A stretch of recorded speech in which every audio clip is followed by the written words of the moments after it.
Dan saya titip ya, tolong utangnya jangan banyak-banyak, karena kami repot bayarin utang Anda, gitu ya. Sekali lagi, kami nggak akan cawe-cawe kok sama Anda ya, tapi pasti kami suruh bayar gitu ya. Dan Anda, ya mbok jangan nambah lagi utangnya gitu ya. Berat loh, hampir 6.500 triliun utangnya saat ini. Dan pilihannya Ibu itu juga masih ngutang lagi, nambah 500 triliun lagi. Itu kalau hampir berapa ya, kalau nanti di akhir masa jabatan hampir 10.000 triliun. Itu kalau bunganya 5% setahun itu 500 miliar, hanya 500 triliun hanya untuk bayar bunganya. Kasihan Pak, kita-kita nih Pak, New Mind ini Pak, nyaurin utang gitu ya. Anda dapat nama sama pestanya, kita yang nyuci piring Pak. Ya kasihan dikit lah, kasihan dikit buat anak-anak New Mind yang nanti berkuasa ini ya Pak ya. Eh, jadi wahai pejabat, sekarang Anda boleh lakukan apapun, tolong jangan nambah utang gitu ya. Eh, Pusing kita nanti bayarnya, anak cucu kita bayarnya. Dan tapi tenang, kalau New Mind berkuasa, Anda nggak diganggu kok. Nggak ada masalah legal, nggak masalah buzzer menyerang Anda. Enggak lah. Anda aja yang pakai buzzer itu untuk membunuh karakter orang-orang yang tidak setuju. Silahkan Anda aja. Kita tidak akan balas. Itu bedanya. Kita akan mikul dur, mendem jeruk. Kita mendem rasa kita. Kita akan kelarkan ini. Tidak ada dendam di antara kita. Bahkan Anda ngutang, monggo. Tapi jangan banyak-banyak. Karena kita akan nyaur, tenang ya. Saya nggak yakin Anda bisa nyaur atau membayar utang tersebut. Tapi New Mind bisa. Jadi sekali lagi, pesan kepada pejabat, Anda masih punya 3 tahun. Bendera putih bukan gerakan politik. Bendera merah putih Anda adalah gerakan politik. Anda mau berjuang melawan COVID, kita juga berjuang melawan COVID. Kita mau membantu sama, itu adalah gerakan kita. Anda nggak dukung, nggak apa-apa. Anda mau menjalankan 3 tahun lagi, monggo, silahkan, kami nggak cawe-cawe.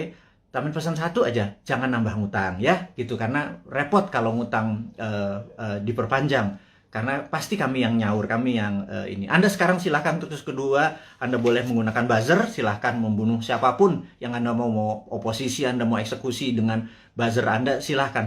Tapi nanti jangan harap, kami nggak akan gabung dengan oposisi, kami juga nggak akan gabung dengan itu. Kami anggap semuanya old mind ya, mau oposisi mau incumbent, kami anggap semuanya old mind ya. Sekali lagi kami ulangi, New Mind itu menganggap oposisi saat ini dan incumbent itu adalah old mind. Kenapa kami bilang oposisi itu adalah old mind? Karena sampai sekarang oposisi itu tidak juga memberikan solusi kepada pemerintah. Dan kedua, pemerintah saat ini bengep-bengep berjuang lundang-lundung sendirian, keberatan, ditolong, disaranin, gak denger, ya wis, kita cuma bisa ngasih saran, kita nggak pernah ngeritik loh, ngeritik kasih saran, atau ngasih saran sekalian, Anda nggak pakai silahkan, nanti kita pakai gitu ya. Jadi sekali lagi, New Mind itu bukan oposisi, New Mind itu bukan incumbent, New Mind adalah NKRI garis lucu, dah gitu ya. Jadi pesan kami sekali lagi kepada pejabat, jangan pernah ngutang gedean karena kasihan New Mind. Tapi kalau Anda bisanya ngutang, ya monggo, yang penting hidup ini NKRI masih tetap nyambung. Tapi kita akan semangat terus melunasi utang Anda, satu. Yang kedua adalah kita tidak akan cawe-cawe. Kita nanti tidak akan punya buzzer gitu ya. Kita akan menggunakan semuanya baik, semuanya terbuka, semuanya pakai tepo seliro. Kalaupun saya nggak ngerti ya, saya mungkin nanti atau teman-teman akan sowan kepada senior-senior itu gitu ya. Gimana ngurusnya waktu itu. Tapi yang New Mind, tetap kita akan humble, rendah hati, dan tidak punya dendam. Jadi niat pemerintah mengadakan PPKM yang saya sampai sekarang lupa artinya apa gitu, mohon maaf, ngapunten pisan, ngapunten. Jadi yang jelas adalah kita waktu awal-awal Juli itu kita terpapar 30.000, 40.000, 50.000. Kemudian pemerintah berharap kalau itu turun sampai di bawah 10.000 yang terpapar per hari, maka itu adalah masa PPKM dilepas dan kita kembali berkehidupan sosial seperti biasa, normal gitu ya. Dan ternyata setelah kemarin PPKM itu gagal membawa ke angka 10.000, kemudian diperpanjang lagi dan sekarang diperpanjang lagi. Yang diharapkan adalah dengan PPKM itu adalah pergerakan manusia, human movement adalah di bawah 50%. Tapi kalau bisa 70%. Tapi apa daya, faktanya hanya 15%, alias yang 80-an persen masih bergerak seperti biasa. Karena itu tidak ada perubahan yang signifikan, walaupun cukup ketat di sana sini membatasi, tetapi agaknya perut lapar dan kebingungan akan rekening di bank dan kantong menipis itu membuat logika beberapa sahabat kita yang 80% ini nggak bisa diam gitu ya. Sangat bisa dimengerti, dan pemerintah berat sekali kalau masih 15% yang berada di rumah, kemudian dicoba perpanjang lagi, dan faktanya hanya 20%-an yang berada di rumah, alias yang 80%-an masih keluyuran keluar, walaupun makanan, bisnis sudah tidak banyak dibuka lagi. Dan masukan dari beberapa teman yang dulu pada saat di rumah dia pakai Gojek, pakai GoFood, pakai pesan-pesanan online, food online, ternyata rekening bulanannya meledak. Tidak bisa juga dia belanja tiap hari pakai food online, dan ini membuat mereka mengurangi belanja online. Dan yang terjadi adalah banyak pengusaha yang pivot dari manual pindah ke digital, juga tidak dapat penjualan yang baik. Akhirnya banyak orang sekarang masak makanan di rumah. Jadi pebisnis yang tadinya pivot sebentar ternyata tidak survive juga. Itu adalah fakta-fakta yang terjadi. Jadi saya rangkum bahwa yang diharapkan adalah 50% orang berada di rumah, faktanya hanya 15%. Sampai 2 kali perpanjangan PPKM, tidak turun juga sampai di bawah 10.000, masih 40.000 yang terpapar per hari, 45.000 hari ini. Dan kalau begini terus sampai tanggal 2 Agustus, maka kemungkinan besar PPKM ini akan diperpanjang, baik itu di level 4 atau level 3. Cabenya mungkin pedesannya agak berkurang, tetapi kita harus melihat fakta. Sebentar lagi 17 Agustus gitu ya. Di sini masyarakat bergerak lagi. Jadi kalau itu bergerak lagi, masyarakat bergerak lagi, itu tidak pernah turun-turun di bawah 10.000. Dan berita buruknya PPKM akan berkepanjangan. Jadi saya pikir masalah pemaparan COVID dengan PPKM ini terbukti tidak efektif gitu ya. Nah, mungkin kalau di setiap rumah dikasih duit 5 juta per 2 minggu, yang di daerah terpapar PPKM per kepala keluarga, mungkin mereka semua akan memilih diam, karena kalau mereka keluar mereka didenda 5 juta gitu ya. Kalau di dalam rumah dikasih 5 juta. Jadi kalau keluar rumah di charge 5 juta. Mungkin orang Indonesia tuh memang mungkin jangan-jangan nggak bisa dipanis atau nggak bisa dihukum. Yang orang Indonesia tuh cocoknya adalah diberi hadiah atau diberi insentif. Jadi ya kepada kepala negara, pejabat saat ini, ya mbok pakai alternatif kedua, jangan dilarang. Kasih aja sudah duit, kasih vitamin gitu ya.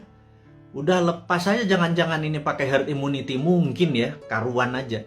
Jadi ya vaksin diteruskan, vitamin dikasih setiap rumah, duit dikasih 5 juta sebulan gitu ya. Mungkin mereka akan manut sama pemerintah dan gagasan-gagasan ini tadi. Oke. Kemudian saya juga ingin mengabarkan bahwa kita mempromosikan yang namanya kibarkan bendera putih jika Anda atau sahabat semua punya masalah keuangan, masalah kesehatan, dan tugas sahabat semua adalah menurunkan bendera putih itu dengan menolong mereka. Jadi bendera putih itu adalah tanda, bukan menyerah, bukan kalah. Itu adalah tanda Anda butuh pertolongan gitu ya. Kita bingung kalau bendera kuning nanti di sebagian wilayah dibilang kematian, tapi di daerah Makassar putih malah dibilang kematian. Tapi ini bukan itu masalahnya. Kita hanya ingin memberi signal dari sesama untuk sesama bahwa kalau ada bendera putih naik, tanya dia, tolong dia gitu ya. Tetapi saat ini pemerintah dan partai yang mendukung pemerintah agak sensi gitu ya. Dianggap gerakan bendera putih ini adalah gerakan politik yang menganggap kalau itu banyak bendera putihnya dianggap pemerintah ini tidak perform, dan bendera putih ini gerakannya dicoba diganti dengan memasang bendera merah putih, yaitu pejuang melawan COVID. Ini yang saya sedikit heran, kok sensitif banget sih ya pada saat orang atas nama kemanusiaan bergerak dicap mau berpolitik gitu ya. Enggak lah. kali ini nih politik nomor 5 kali. Nomor 1 adalah humanitarian atau keselamatan sesama anak bangsa. Kalau pemerintah nggak bisa bantu, kita coba bantu dengan berkontribusi menurunkan bendera putih. Jadi bendera putih sekali lagi bukan gerakan politik. Dan kalau Anda, wahai pejabat, sekarang memutuskan untuk memasang bendera merah putih sebagai bentuk perjuangan terhadap COVID, kita dukung juga gitu ya. Bendera merah putih kita naikkan. Tapi kalau teman kita lapar, kodenya apa? Kalau ditaiknya bendera merah putih kan perjuangan gitu ya. Nah, tapi terlalu politik. Sekali lagi, ini bukan politik. Nggak ada niat untuk kita yang mempromosikan bendera putih ini sebagai gerakan politik. Gerakan bendera putih adalah gerakan sosial. Tidak ada niatan untuk berpolitik. Anda aja yang menjabat. Toh 2024 Anda juga selesai semua jabatannya ya. Dan saya titip ya, tolong utangnya jangan banyak-banyak. Karena kami repot bayarin utang Anda gitu ya. Sekali lagi, kami nggak akan cawe-cawe kok sama Anda ya. Tapi pasti kami suruh bayar gitu ya. Dan Anda, ya mbok jangan nambah lagi utangnya gitu ya. Berat loh, hampir 6.500 triliun utangnya saat ini. Dan pilihannya Ibu itu juga masih ngutang lagi, nambah 500 triliun lagi. Itu kalau hampir berapa ya kalau nanti di akhir masa jabatan hampir 10.000 triliun, itu kalau bunganya 5% setahun itu 500 miliar, hanya 500 triliun hanya untuk bayar bunganya. Kasihan Pak, kita nih Pak, New Mind ini Pak, nyaurin utang gitu ya. Anda dapat nama sama pestanya, kita yang nyuci piring Pak. Ya kasihan dikit lah, kasihan dikit buat anak-anak New Mind yang nanti berkuasa ini ya Pak ya. Jadi wahai pejabat, sekarang Anda boleh lakukan apapun, tolong jangan nambah utang gitu ya. Pusing kita nanti bayarnya, anak cucu kita bayarnya. Dan tapi tenang, kalau New Mind berkuasa, Anda nggak diganggu kok. Nggak ada masalah legal, nggak masalah buzzer menyerang Anda. Nggak lah. Anda aja yang pakai buzzer itu untuk membunuh karakter orang-orang yang tidak setuju. Silahkan Anda aja. Kita tidak akan balas. Itu bedanya. Kita akan mikul dur, mendem jeruk. Kita mendem rasa kita. Kita akan kelarkan ini. Tidak ada dendam di antara kita. Bahkan Anda ngutang, monggo. Tapi jangan banyak-banyak. Karena kita akan nyaur, tenang ya. Saya nggak yakin Anda bisa nyaur atau membayar utang tersebut. Tapi New Mind bisa. Jadi sekali lagi, pesan kepada pejabat, Anda masih punya 3 tahun. Bendera putih bukan gerakan politik. Bendera merah putih Anda adalah gerakan politik. Anda mau berjuang melawan COVID, kita juga berjuang melawan COVID. Kita mau membantu sama, itu adalah gerakan kita. Anda nggak dukung, nggak apa-apa. Anda mau menjalankan 3 tahun lagi, monggo, silahkan, kami nggak cawe-cawe. Tapi pesan satu aja, jangan nambah ngutang ya, gitu. Karena repot kalau ngutang diperpanjang. Karena pasti kami yang nyaur, kami yang ini. Anda sekarang silahkan, terus kedua, Anda boleh menggunakan buzzer, silahkan membunuh siapapun yang Anda mau oposisi, Anda mau eksekusi dengan buzzer Anda, silahkan. Tapi nanti jangan harap, kami nggak akan gabung dengan oposisi, kami juga nggak akan gabung dengan itu. Kami anggap semuanya old mind ya, mau oposisi mau incumbent, kami anggap semuanya old mind ya. Sekali lagi kami ulangi, New Mind itu menganggap oposisi saat ini dan incumbent itu adalah old mind. Kenapa kami bilang oposisi itu adalah old mind? Karena sampai sekarang oposisi itu tidak juga memberikan solusi kepada pemerintah. Dan kedua, pemerintah saat ini bengep-bengep berjuang lundang-lundung sendirian, keberatan, ditolong, disaranin, gak denger, ya wis, kita cuma bisa ngasih saran, kita nggak pernah ngeritik loh, ngeritik kasih saran, atau ngasih saran sekalian, Anda nggak pakai silahkan, nanti kita pakai gitu ya. Jadi sekali lagi, New Mind itu bukan oposisi, New Mind itu bukan incumbent, New Mind adalah NKRI garis lucu, dah gitu ya. Jadi pesan kami sekali lagi kepada pejabat, jangan pernah ngutang gedean karena kasihan New Mind. Tapi kalau Anda bisanya ngutang ya monggo, yang penting hidup ini NKRI masih tetap nyambung. Tapi kita akan semangat terus melunasi utang Anda. Satu, yang kedua adalah kita tidak akan cawe-cawe. Kita nanti tidak akan punya buzzer gitu ya. Kita akan menggunakan semuanya baik, semuanya terbuka, semuanya pakai tepo seliro. Kalaupun saya nggak ngerti ya, saya mungkin nanti atau teman-teman akan sowan kepada senior-senior itu gitu ya. Gimana ngurusnya waktu itu. Tapi yang New Mind tetap kita akan humble, rendah hati, dan tidak punya dendam ya. Itu kita berita yang di awal dialog malam ini, di malam Selasa di tanggal 27 Juli, di mana saat ini Santara alhamdulillah baru berusia 3 tahun, dan kami menyatakan perjuangan masih panjang untuk menolong UKM, akar rumput. Kami baru saja menyalurkan total 3 tahun itu tidak sampai 200 miliar. Kami membutuhkan UKM-UKM yang masih membutuhkan dana, karena sekali lagi kami melihat bahwa UKM lah bisnis yang survive di masa krisis, yang tetap eksis di masa krisis adalah UKM. Terbukti tahun 98 UKM yang survive. Tahun 2008 sewaktu subprime mortgage menimpa dunia, UKM-nya survive.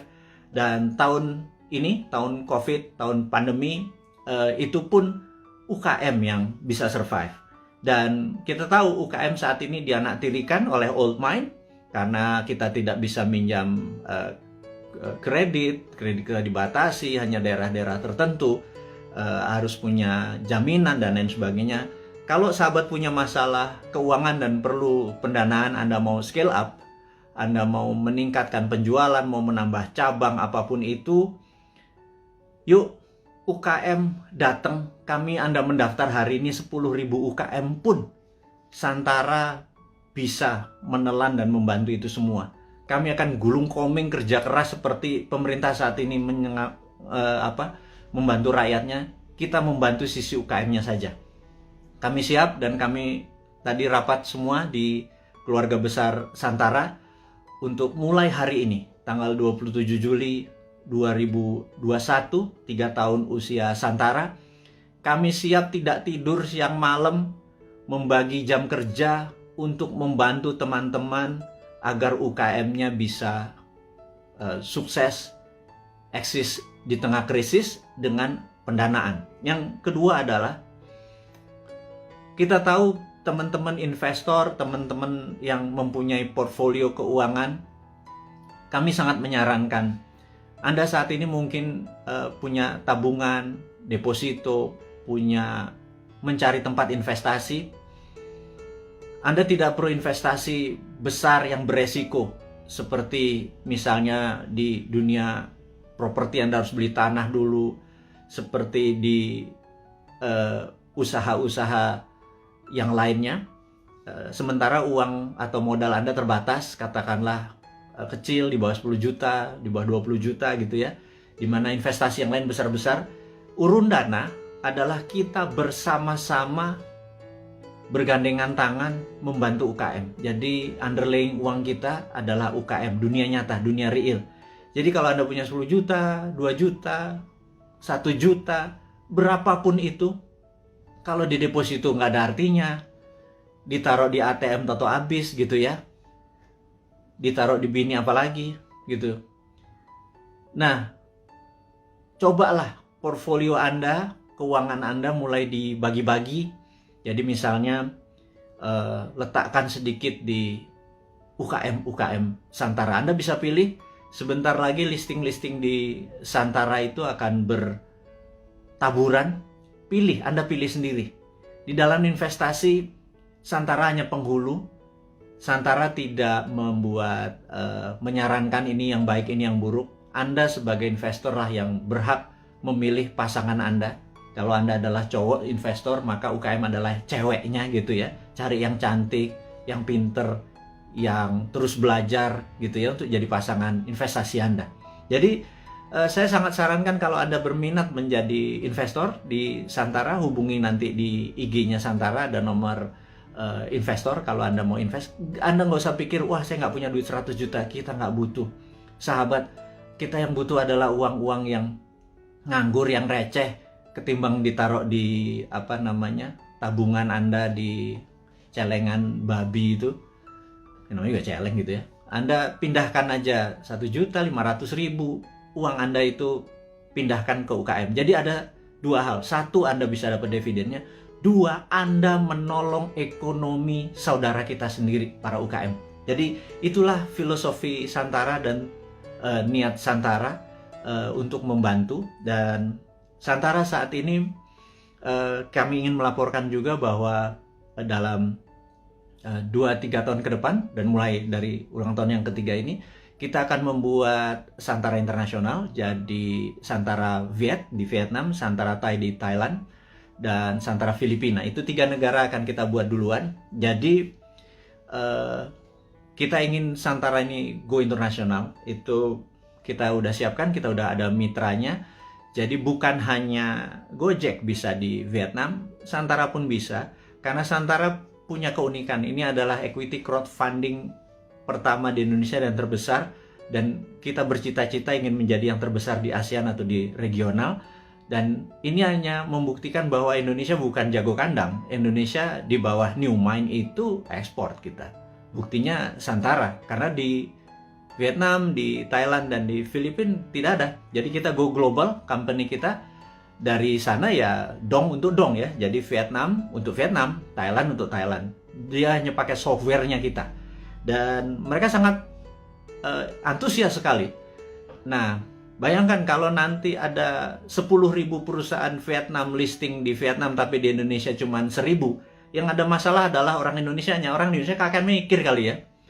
Banyakan mikir, banyakan analisa, kepinteran kali ya, jangan-jangan. Karena itulah saya pikir ke depan, mbok kurangi mikir gitu ya. Berprasangka baik, banyak baca.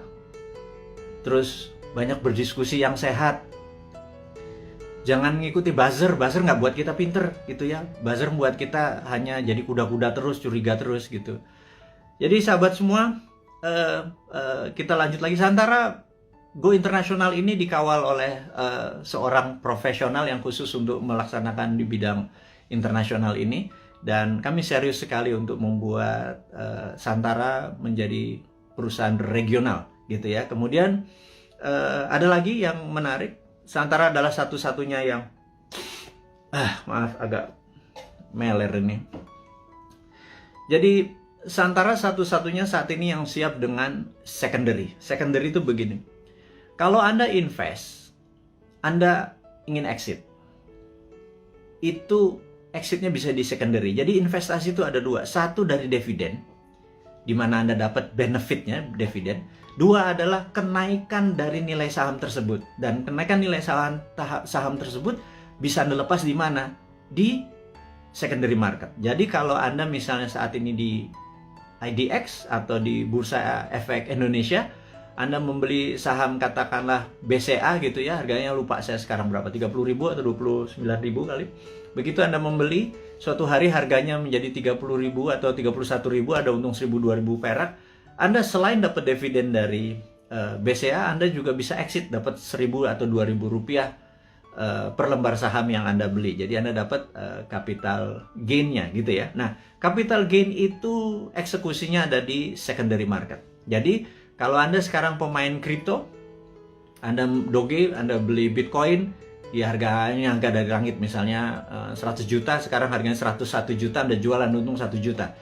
Itu namanya secondary market. Anda melepas secondary market. Nah, sebentar lagi Santara akan meluncurkan secondary market. Izin kita dari OJK sudah lengkap. Jadi bisa dibayangkan, saat ini ada 1 juta sahabat kita yang bermain di kripto gitu ya. Uangnya tentunya saham-saham internasional.